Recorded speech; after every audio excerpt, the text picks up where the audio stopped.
This is a 1996 short film, For Goodness Sake 2, directed by Trey Parker. I do not own this video. I'll write so much to the producer. I'm only sharing it for the fans. What, the same Trey Parker? Trey Parker worked with Dennis Prager? Like the South Park Trey Parker? What? What if by magic I could suddenly have black skin? So much going on here. There's like, oh, I can't even begin to unpack this one, honestly. Just layers and layers of what the f are he? And Larry Elder just staring. Just like, what the f is happening? What is happening?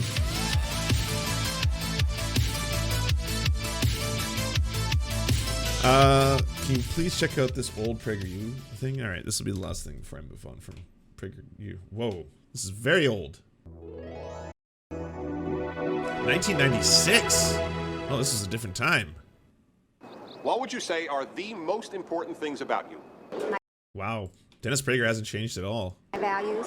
My ability to recognize talent. Honest with my family and friends. I'm intelligent, I'm attractive. My personality is very important. I have no idea. Hello, I'm Dennis Prager. And I'm Larry Elder. You notice that no one said anything about race or ethnicity? Nothing's changed. He's still doing the same shit. It's still just as boring. Everything else, but not that. That's because deep down we all know that the color of our skin and where our ancestors were born don't tell anyone anything important about us. Yeah, I know. That's what people have been trying to tell you and explain this to you. It's just like the way society's structured. We seem to judge people based on those made-up things, you know, the made-up categories of race. So that's kind of the shitty thing. Like if you have black skin or if you're a visibly indigenous person, people will treat you differently. You'll have worse job prospects. You'll have more difficulty getting loans. You can even sell your house for less money. Things like that. Like there's just like, you know, the cops will treat you very differently if you are white or black. It's the thing. So that's what we're trying to explain. We're not trying to do the whole. You get it. What is Larry Elder doing there too? I didn't know they were besties. How long has this been going on?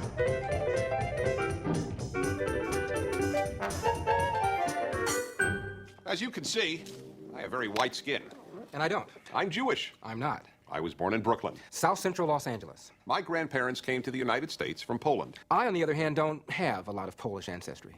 You now know our race and ethnicity. Do these things tell you anything important about us? About our values, our abilities, our personalities, our interests, our passion? Well, I mean, the fact that you're making this video tells me a lot about you, Dennis Prager. So there is that. But yeah, no, you're correct. That's, again, the problem. The problem being that society will still treat you differently based on something that is completely made up and fabricated. That has nothing to do with, say, the content of your character.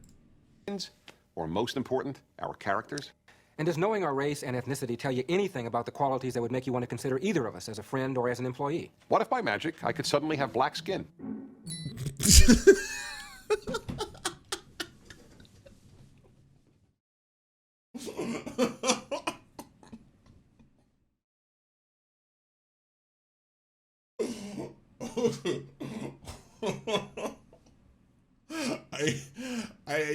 I didn't see that coming. I will grant you that. I did not see this coming. I didn't think they were going to do the race swap with some kind of magical fairy that does it. Also, there is so much going on. There's so much going on. So like, why is this person wearing makeup? Like, is this supposed to be? Is this homophobic? I don't know what's going on. Like, what there's so many things. This is, and like, I won't lie, up until this moment, up until 142, yeah, that's about when this dropped. This was a pretty kind of just corporate video. Something I would expect to see at like the training seminar when you first join a company. It's like, hey, Ted, we want to teach you a little bit about race relations in the office. So we're going to show you this video by Dennis Prager and Larry Elder. But now, oh, this shit is Tim and Eric fever dream stuff. Like, what the fuck is going on? What if by magic I could have white skin?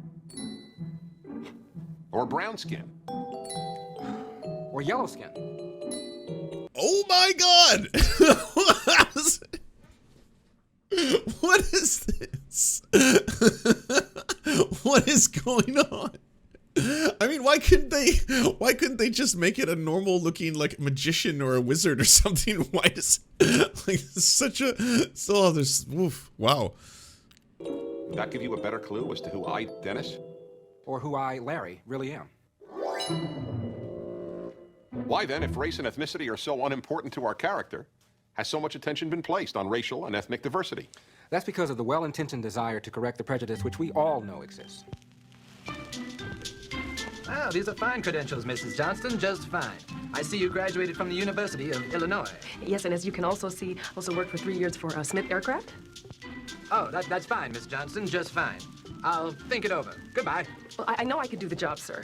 I'm sure you could, little lady. Goodbye. Oh, Miss McGillicuddy, send in the next applicant, please. Ah, hello, young whippersnapper. Where did you go to college? I didn't. I see. Had any experience? No, but that's fine. Just fine. Fine, just fine. Fine. Any reason you feel qualified for this job? Well, I'm white, and I'm a male. Oh, yeah! I was like, I know where this is going, and then just gonna make a big old sketch out of everything, eh? You just talked yourself into a job.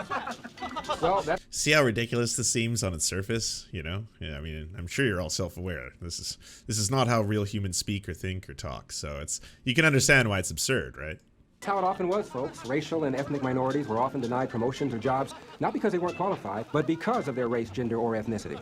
But everything changed. Now, if you want to solve this problem, you have two choices. One, replace the old racial, ethnic, and gender considerations with new racial, ethnic, and gender considerations, and that way end up with a diverse workplace. Or two, end all racial, ethnic, and gender considerations and simply hire people of ability and good character. And that way end up... Yeah, okay, so right here, this is also telling. So you know why this is fucked up? Because we have systemic, like, okay, I'm going to just do a little white supremacy, like, let's say 203 here. We have systemic oppression. We have these things that are going to replicate results. If we have people who grow up in abject poverty over and over and over, if their school systems are directly tied to their home ownership, if they've historically not been able to get bank loans to get higher income housing, if they've historically been oppressed for a variety of reasons, if they have very high representation in both the statistics in crime because of how they're treated differently by the police and how they're treated differently in society, etc., goes all the way back to the origins of the United States, which is built on, yes, the genocide of indigenous people. Like, you're not going to be able to just level the playing field by saying we only want the best possible applicants at this point.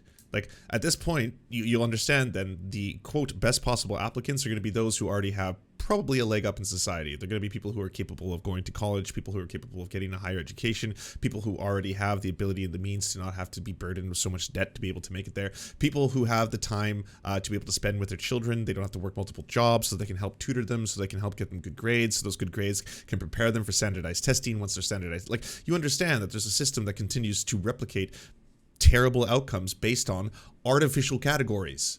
Artificial of race. It's not real. We made it up. So these artificial categories seem to be the way in which we are actually dictating actual policy towards people. And that is a huge problem. We need to change that. You're not going to change it by saying we're going to eliminate the idea of race by simply not talking about it anymore and not seeing it anymore. You know, I see no race. I hear no race. There's not even race in the room anymore. With a diverse workplace. You see, many well-intentioned people have opted for the first choice, aiming for diversity by emphasizing race, ethnicity, and gender in hiring. But there's a tremendous problem with this solution. It's based on the same assumptions as the original problem, namely that people's race, ethnicity, and gender are very important. But they aren't. And that is why there is so much confusion over what diversity really means. For example... So this is the bridge we need to gap. And I don't know if it's because, like, you know, Dennis Prager and his crew don't know this part, but I assume they do, and they just don't want to talk about it. But it's that, yes, I will agree with you insofar as these are made up categories. They're not real. But that doesn't mean that people in society are not treated differently because of those categories. That's the whole point, you know? Like, even if I tell you I have an indigenous mom, I'm going to be treated very differently than someone who actually looks indigenous outwardly by the police in Canada. That's just the reality of the situation, because I look completely and utterly white, because I am of the creamiest of white skin. That's just going to be the reality of the world we see ourselves. Would you say this is a diverse group?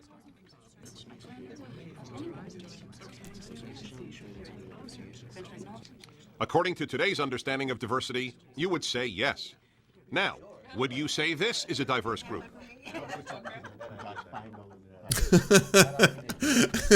According to today's understanding of diversity, you would say no. They're all one race. Now let's go back to the group we thought was diverse. Excuse me, could you tell me where you went to law school? Stanford. Harvard. Yale. Stanford. Dartmouth. What's your background? Urban middle class. Urban middle class. Urban middle class. Urban middle class. Urban middle class. What's your career ambition?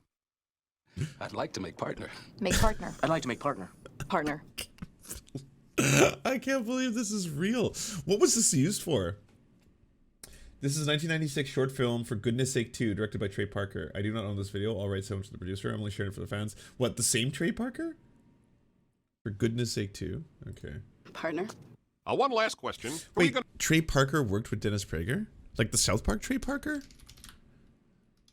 What? Oh man, I knew that. Like, I know they're super like libertarians. They always have been. For goodness sake, read chat. There's 2 chats and there's a lot of things going on. Okay, my mind can only read so many lines at once. For goodness sake, it's a short comedy made in 1992, hosted by its co-writer, radio talk show Dennis Prager. Released in 1993, the film contains comical vignettes that address everyday ethical issues. Mentor Media Inc. marketing for the film and ethics training in government departments included the FBI, Department of Defense, and IRS, as well as hospitals, schools, hundreds of major corporations. It included appearances from the film originally included a scene with O.J. Simpson and Kim Coles, but that scene was deleted after Simpson was charged with murder. A sequel, For Goodness Sake 2, produced by Rich Markey, was released in 1996. It was written by Dennis Prager and Alan Estrin. Man, that sucks. The Just Fine line was used in their segment, was later used during the South Park episode, Jacovosaurs. Oof.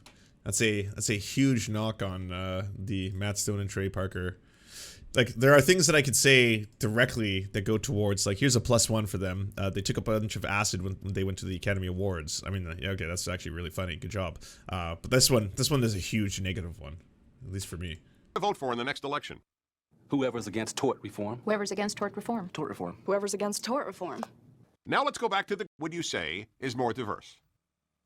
You know, those who believe in race... I think it was just a gig for them. They did a bunch of production jobs before South Park. Yeah, fair enough. But I mean, this is not like... You would have to state that, yes, people will just take, you know, jobs to pay the bills. Fine, we've all done it. I'm just saying, like... This is so politically charged that I think, and based on kind of a lot of South Park episodes, because I used to inhale South Park. I used to watch like every episode when it came out, right? There's a lot of kind of their libertarian viewpoint also being reinforced here. Like they are pretty hardline libertarians, where it's basically like, you know, I don't like things like affirmative action. I don't like things that like are directly going to try and you know, change racial demographics through selectively allowing certain people to participate in action. Like that's the thing they've always been doing, you know. Based diversity believe that race reflects more than color. They believe that people of different races and ethnicities not only look different, that they actually think different. Which, of course, is just another way of saying that people of the same racial or ethnic group.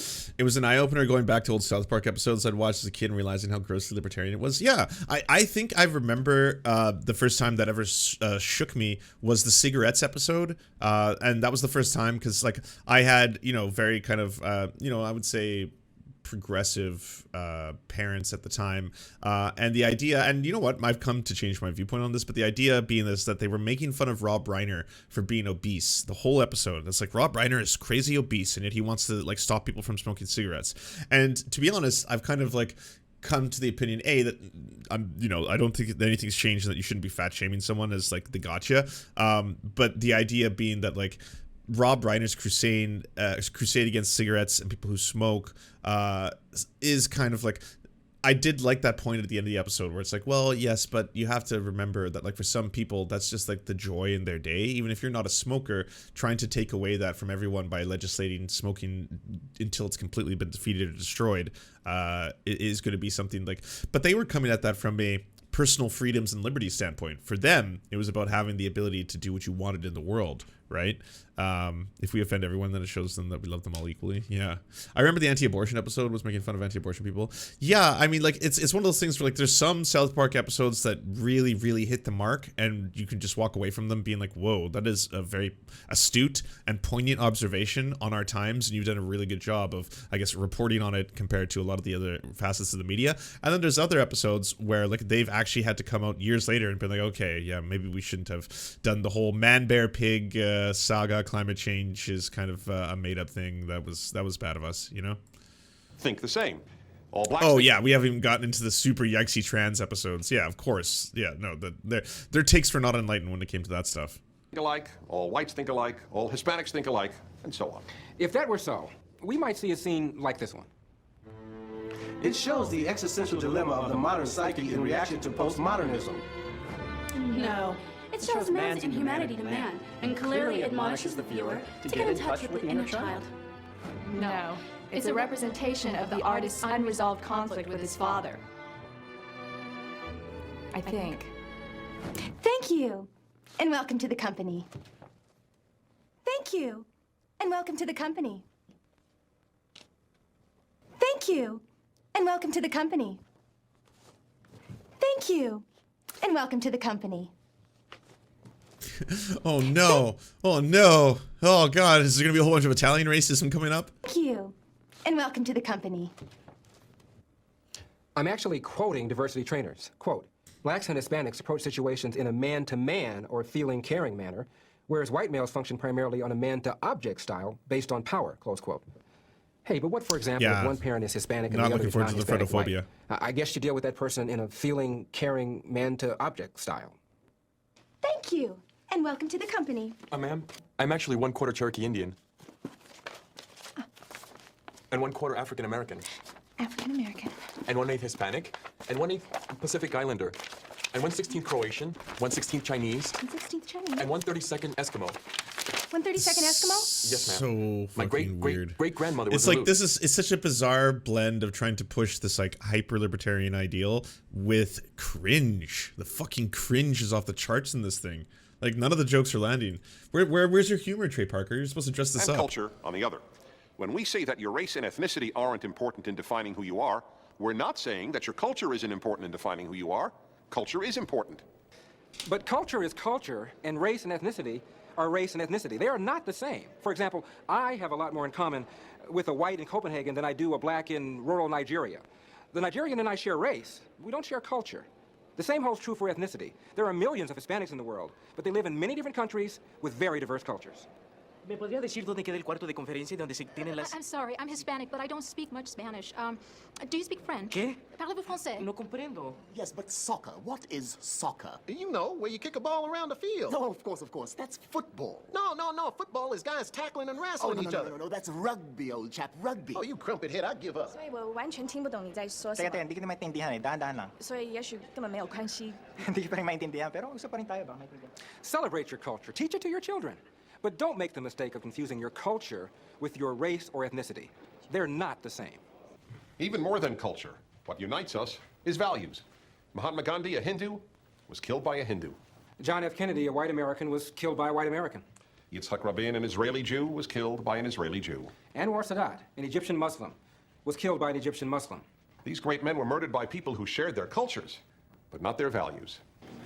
You know, one of the worst consequences of race-based thinking is that it pushes us toward people with whom we may share little and cuts us off from people with whom we may share a great deal.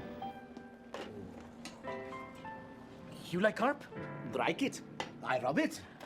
I go carp fishing every weekend. Me too. Ever seen this magazine before? Ever seen it? I got every issue. Me too. I'm a member of the National Carp Spearfishermen Association. No, I'm a member of NASCA too. We love carp. Yes, we do. We eat it all the time. Carp! Oh, this is great. You know, my friends say that carp spearfishing is stupid. My friends think it's stupid too. My name is Juan Ramirez. Junichi Nishimura. I seen you on the shop floor. Yeah, hard to get to know people around here. Everybody likes hanging around the non-spearing carp fish groups. Say, that table over there, you wanna go grab it? Vamos. Sugoi? Sure. If you believe that ethnic and racial differences make people different from you, all you end up doing is depriving yourself of beautiful friendships. If you share our views of diversity, that what matters is the individual and his or her character, you have to act on it. Open yourself up to people of all races and ethnicities, precisely because those are not the things that matter. Right this way, gentlemen. You know, we worked very hard to create some diversity in our company. And here's an example, two of our very fine young Asian employees. Ladies, right this way, gentlemen. It's a Latina female. Morning. And over here, I have one of our fine African-American employees. How you doing? I'm from Canada, actually. Yes, as a matter of fact, we have two Canadian African-Americans. We also have an African-American from England and one from France. We're very diversified. As a matter of fact, next month, we're going over to Africa and try to recruit some actual African-Americans in Africa. Okay, first off, Canada's made up, so there's no such thing, and that never happened. The second thing, what is the whole thing just being like, we hate the PC language? Is that it? I mean, I guess it was 1996. It was a different time, everybody, okay? I mean, white people were just very confused about how to pronounce things. Hey, wait a minute. I'm a hard-working man, and I'm tired of being reduced to just a color. And if you hired me because of the color of my skin, then you put me in a situation that I can never win. I don't wake up in the morning thinking that I'm left. When I look into the mirror, all I see is Jack. Okay,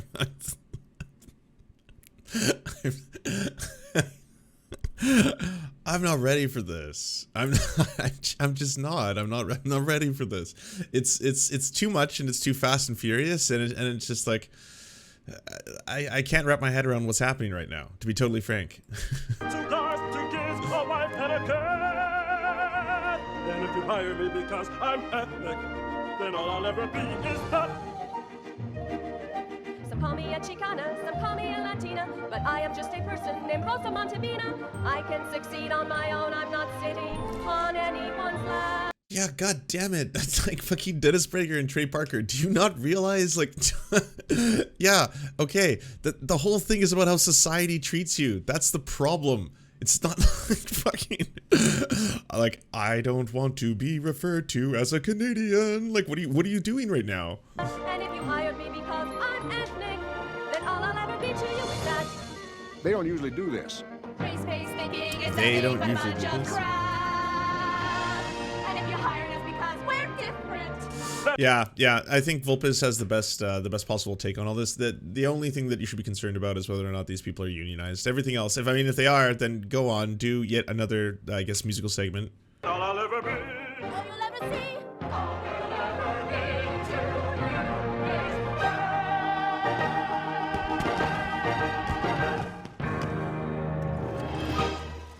Anyway, if you'll follow me, gentlemen.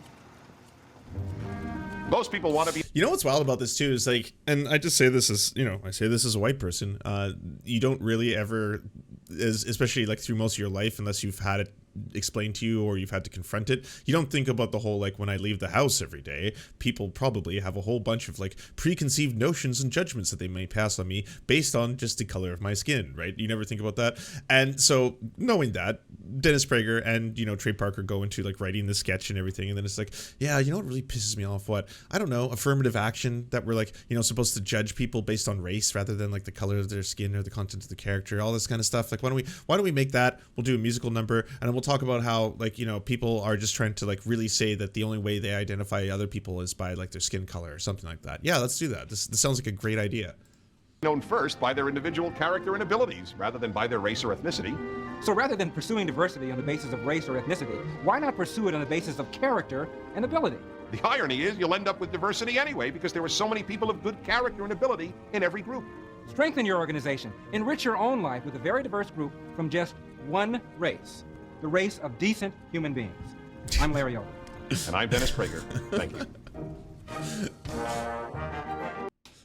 Again, like, I just got to relive this because this one just came so out of left field. What if by magic I could suddenly have black skin? So much going on here.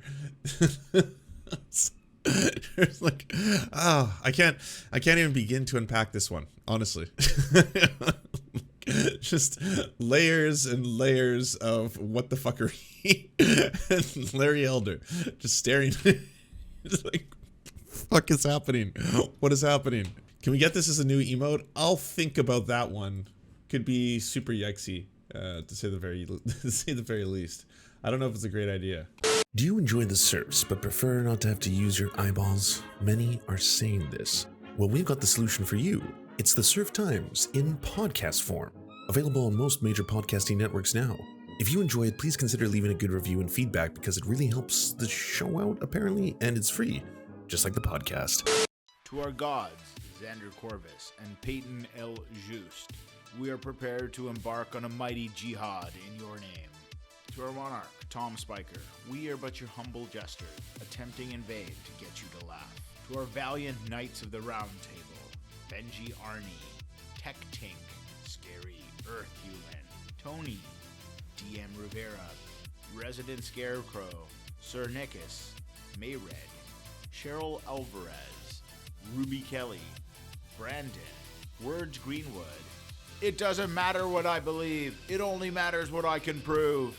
Egbert Celine, Matthew Scarborough, Stellar Vision, Ariane McCarthy, Daniel Sutton, Coulter Smith, Jenna Tao, Quiet 185, Anna Loves Riley, Omni, Riley and Anna, Poodlehawk, The Tim Caucus, Multimondi, Trevbot, EXE, Brian Ephraim, Lemmy 101, Anthropophojack, Saren 42, Catherine, Ramon Acosta, Incosin, Agent NDN, Violent Orchard, Political Puppy, La Media Panza, Zach Christensen, Todd Buckingham, and Todd Lajeunesse. We raise our mugs and salute our brave heroes off to another glorious conquest.